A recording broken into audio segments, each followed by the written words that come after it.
नमस्कार दोस्तों, मैं सागर वर्मा। उम्मीद करता हूँ आप सब ठीक होंगे। दोस्तों, एक पत्नी ने अपने ही सुहाग को मौत की नींद सुलाकर घर के बाथरूम में 1.5 फीट गहरा गड्ढा खोदकर दफना दिया। 35 दिनों तक वो उसी बाथरूम में बेखौफ होकर नहाती रही, जहां उसके पैरों के ठीक नीचे उसके पति का शरीर जलकर कंकाल बन रहा था।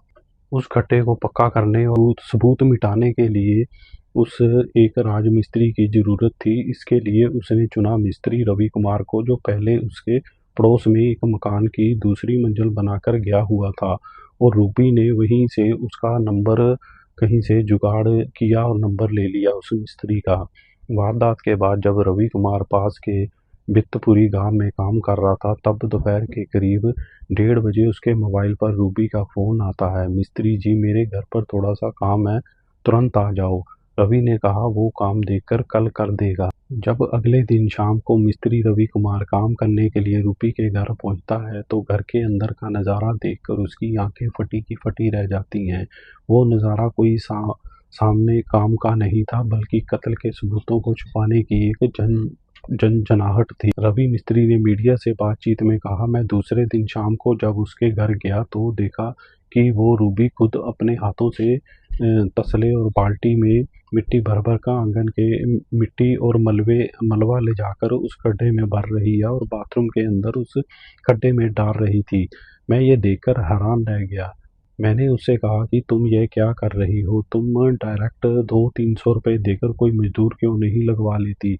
इस पर रूबी घबरा गई और बोली, नहीं नहीं, लेबर क्या करेंगे, तुम बस अभी मसाला बनाकर इसे पक्का कर दो। मैंने कहा, मैं पूरे दिन का थका हारा हूँ, अब शाम को काम नहीं कर पाऊंगा, मैं कल सुबह आ जाऊंगा। उस वक्त मिस्त्री को रत्ती भर भी अंदाजा नहीं था कि जिस 4 बाई 6 के छोटे से बाथरूम में गड्ढे में वो महिला अपने हाथों से मलबा ठूस रही थी, उसके ठीक नीचे उसके पति सुरेंद्र शर्मा की लाश दबी पड़ी थी। अगले दिन सुबह जब मिस्त्री रवि कुमार दोबारा काम करने पहुंचा, तो रूबी ने कत्ल के उस राज को हमेशा के लिए दफन करने की पूरी तैयारी कर रखी थी। उसने जेब से 500 रुपए का एक नोट निकाला और मिस्त्री रवि के हाथों में थमाते हुए बोली, जाओ सामने से दुकान से सीमेंट की बोरी ले आओ। मिस्त्री रवि कुमार दुकान पर गया, 350 की सीमेंट की बोरी खरीदी और बचे हुए 150 रुपए रूबी को वापस लौटा दिए।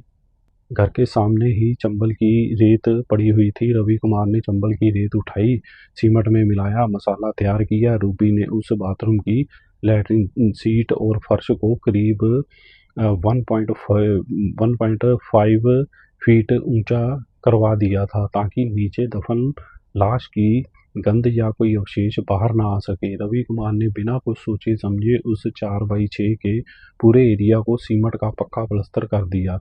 काम खत्म होने के बाद रूबी ने रवि को उसकी मजदूरी दे दी और वो अपने घर चला गया।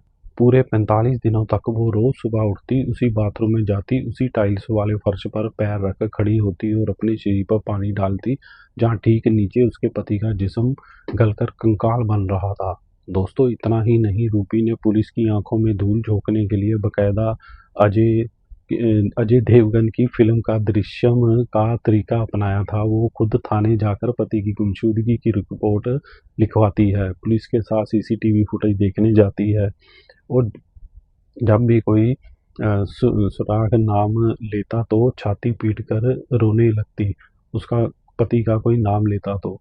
घर का सारा खर्च सुरेन की बूढ़ी और अंधी माँ कमला की सरकारी पेंशन से चल रहा था, जिसे रूबी खुद मजे लेकर उड़ा रही थी। कहते हैं, पाप का घड़ा एक ना एक दिन जरूर फूटता है। दोस्तों, सुरेन के बड़े भाई अनिल शर्मा को जब रूबी के बर्ताव और पेंशन के पैसों में हेर फेर पर शक हुआ, तो उन्होंने रूबी को अपनी बातों के जाल में फंसाया और कहा, रूबी सच बता दे, मैं तुझे बचा लूंगा।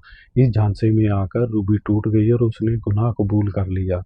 अनिल शर्मा ने तुरंत पुलिस को इतला दी और एसीपी अनीसा सिंह की अगुवाई में पुलिस टीम 5 मजदूरों को लेकर मौके पर पहुंची।